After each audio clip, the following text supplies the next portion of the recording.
ഇന്ന് നമ്മൾ നേന്ത്രപ്പഴം വെച്ചിട്ട് വളരെ പെട്ടെന്ന് ചെയ്തെടുക്കാൻ പറ്റിയിട്ടുള്ള നല്ലൊരു സ്നാക്കിന്റെ റെസിപ്പിയാണ് കേട്ടോ ഷെയർ ചെയ്യുന്നത്.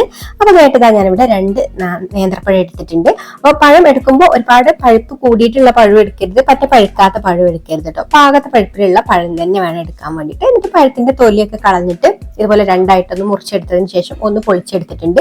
എന്നിട്ട് ഇതാ ഇതുപോലെയാണ് കേട്ടോ കട്ട് ചെയ്തെടുക്കുന്നത് നീളത്തിൽ. അപ്പോൾ പഴത്തിന്റെ വണ്ണത്തിനനുസരിച്ചിട്ട് നമുക്ക് ഈ ഒരു വലിപ്പത്തിൽ എത്ര പീസാണോ ആക്കാൻ പറ്റുന്നത് അത്ര പീസാക്കി ഇതുപോലെ നീളത്തിലൊന്ന് കട്ട് ചെയ്തെടുക്കാം. ഞാനിതാ 2 പഴവും ഇവിടെ കട്ട് ചെയ്തെടുത്തിട്ടുണ്ട്.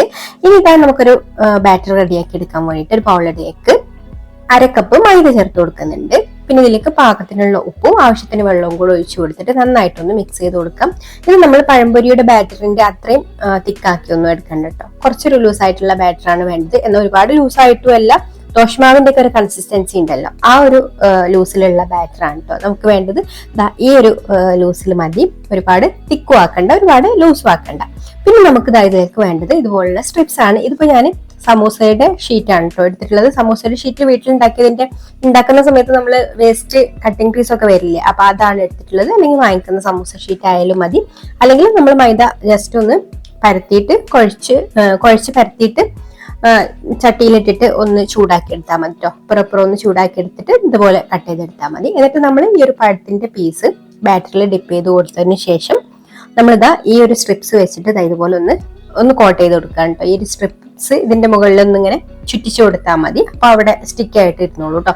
അപ്പൊ ഇതൊന്ന് കുറച്ച് സമയം ഇതുപോലെ ഒന്ന് റോൾ ചെയ്ത് വെക്കുന്ന സമയത്ത് തന്നെ ആ ഒരു മൈദക്കൊന്ന് ഡ്രൈ ആയിട്ട് ഇത് അവിടെ നല്ല സ്റ്റിക്കി ആയിട്ട് ഇരിക്കും കേട്ടോ.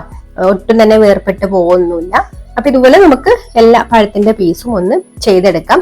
അപ്പൊ നമ്മൾ കയ്യിൽ വെച്ചിട്ട് ആക്കുന്നതിനേക്കാൾ ഒന്നുകൂടെ എളുപ്പം ഇതുപോലെയാണ് കേട്ടോ. നമ്മൾ ഇങ്ങനെ സ്ട്രിപ്സ് നീളത്തിൽ വെച്ച് കൊടുത്തതിന് ശേഷം പഴം ബാറ്ററിൽ മുക്കിയിട്ട് ഇതുപോലെ അതിൽ വെച്ചിട്ട് ഒന്ന് റോൾ ചെയ്തെടുക്കുകയാണെങ്കിൽ നമുക്ക് പെട്ടെന്ന് തന്നെ ഇതുപോലെ ചെയ്തെടുക്കാം.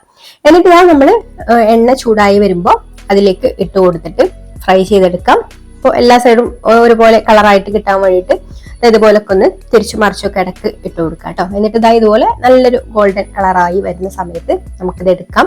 അടിപൊളി സ്നാക്കാണ്, നല്ല ക്രിസ്പി ആയിട്ടുള്ള ഒരു റെസിപ്പി തന്നെയാണ് കേട്ടോ. ഇത് കുട്ടികൾ സ്കൂളിൽ വരുന്ന സമയത്തൊക്കെ ഉണ്ടാക്കി കൊടുക്കാൻ പറ്റിയതാണ്. വീഡിയോ ഇഷ്ടമായിട്ടുണ്ടെങ്കിൽ ലൈക്ക് ചെയ്യാനും ഷെയർ ചെയ്യാനും അതുപോലെ നമ്മുടെ ചാനൽ സബ്സ്ക്രൈബ് ചെയ്യാതെ കാണുന്ന കൂട്ടുകാർ സബ്സ്ക്രൈബ് ചെയ്യാനും കൂടി മറക്കരുത് കേട്ടോ. അപ്പൊ ഇനി മറ്റൊരു നല്ല റെസിപ്പിയുമായിട്ട് അടുത്ത വീഡിയോയിൽ കാണാം. Thank you for watching.